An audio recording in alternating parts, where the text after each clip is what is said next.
Oke guys, di sini saya ada sedikit kata-kata ya. Kata-katanya itu, saya sudah merasakan semua kepahitan dalam hidup. Tapi yang paling pahit ialah berharap pada beasiswa UN. Assalamualaikum warahmatullahi wabarakatuh. Halo teman-teman, ketemu lagi dengan saya Muhammad Dafal Fajri. Saya merupakan mahasiswa dari Universitas Islam Negeri Sumatera Utara, Fakultas Dakwah dan Komunikasi, Prodi Komunikasi dan Penyiaran Islam. Kali ini saya ingin menjelaskan materi untuk menyempurnakan tugas ujian tengah semester saya yang diberikan oleh Bapak dosen pengampu Wildan Ansori. Ini saya ingin menjelaskan perkembangan media komunikasi di era modern. Pada dasarnya, media komunikasi adalah sarana yang digunakan manusia untuk menyampaikan pesan, informasi, ide, dan gagasan dari satu pihak ke pihak lain. Seiring perkembangan zaman, media komunikasi mengalami kemajuan yang sangat-sangat pesat. Dari yang awalnya sederhana dan tradisional, kini telah berubah menjadi serba digital, cepat, dan interaktif. Mari kita bahas nih perkembangan tersebut secara kronologis hingga sampai era modern saat ini. Oke, yang pertama, masa komunikasi tradisional. Sebelum adanya teknologi, manusia berkomunikasi secara langsung melalui bahasa lisan, simbol, dan gerak tubuh. Media komunikasi pada masa itu sangat terbatas, seperti kentongan surat yang dikirim dengan kurir, ukiran, atau prasasti. Komunikasi berjalan lambat, bersifat lokal, dan tidak mampu menjangkau jarak jauh dengan cepat. Namun, media tradisional ini memiliki kelebihan, yaitu kedekatan emosional dan nilai budaya yang sangat tinggi. Yang kedua adalah era media cetak.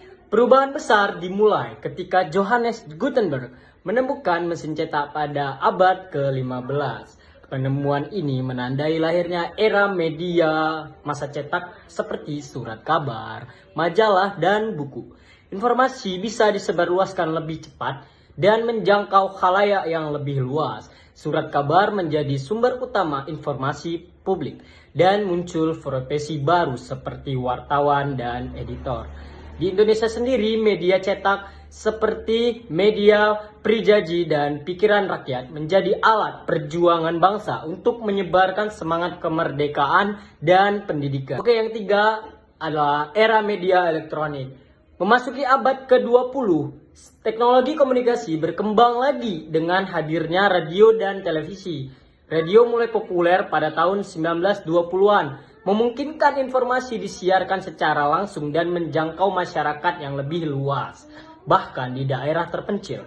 Radio juga berperan penting dalam perjuangan Indonesia. Contohnya, siaran Radio Republik Indonesia atau RRI yang mengabarkan proklamasi kemerdekaan pada tahun 1945. Yang keempat ada era media digital dan internet. Perkembangan paling besar terjadi pada akhir abad ke-20 dengan lahirnya internet. Inilah yang menjadi awal dari era media digital. Internet memungkinkan media berlangsung dua arah, cepat dan global. Orang tidak hanya menjadi penerima informasi, tetapi juga bisa menjadi penyebar informasi. Kemunculan email, website, dan chat room di tahun 1990-an mengubah cara manusia bekerja dan berkelima. Ada era komunikasi mobile dan media sosial. Kini kita hidup di era komunikasi mobile, di mana hampir semua orang memiliki smartphone. Ponsel pintar menjadi pusat aktivitas komunikasi, mulai dari pesan singkat, panggilan video, hingga media sosial dan berita online. Aplikasi seperti WhatsApp, Telegram, Zoom, dan YouTube memungkinkan komunikasi real time, bahkan tatap muka secara virtual. Era ini juga dikenal sebagai era partisipatif karena setiap individu bisa terlibat aktif dalam menciptakan, menyebarkan, dan menanggapi informasi. Misalnya, masyarakat dapat memberikan komentar, membagikan opini, atau bahkan membuat konten viral yang mempengaruhi opini publik. Namun, di balik kemudahan tersebut, muncul pula nih tantangan baru seperti penyebaran hoaks, disinformasi, ujaran kebencian, dan pelanggaran etika komunikasi digital. Oleh karena itu, literasi digital menjadi hal yang sangat penting nih agar masyarakat mampu menggunakan media secara bijak, kritis, dan bertanggung jawab. Yang keenam ya. era kecerdasan buatan dan komunikasi masa depan. Kini kita memasuki tahap yang terbaru, era kecerdasan buatan dan komunikasi berbasis algoritma. Banyak media sudah menggunakan teknologi AI untuk menulis berita otomatis, menganalisis perilaku pengguna, hingga menampilkan konten yang sesuai minat individu. Bahkan asisten virtual seperti ChatGPT atau Google Assistant kini menjadi bagian dari komunikasi manusia di era modern.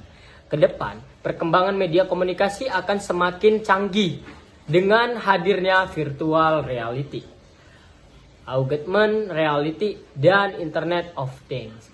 Semua teknologi ini akan membuat batas antara dunia nyata dan digital semakin tidak ada jaraknya. Komunikasi tidak lagi terbatas ruang dan waktu. Manusia dapat berinteraksi secara virtual seolah-olah berada di tempat yang sama. Oke, yang terakhir nih, tentu saja ada dampak dan tantangannya. Perkembangan media komunikasi modern membawa banyak manfaat. Antara lain, mempermudah akses informasi secara cepat dan luas, meningkatkan konektivitas sosial dan kerjasama global, mendukung pendidikan bisnis dan pemerintahan digital. Namun, di balik yang namanya perkembangan pasti juga ada tantangan besarnya. Yang pertama, informasi yang berlebihan, krisis kepercayaan akibat maraknya berita palsu, kecanduan media sosial, dan berkurangnya interaksi secara langsung. Hilangnya privasi karena data pribadi sering salah gunakan.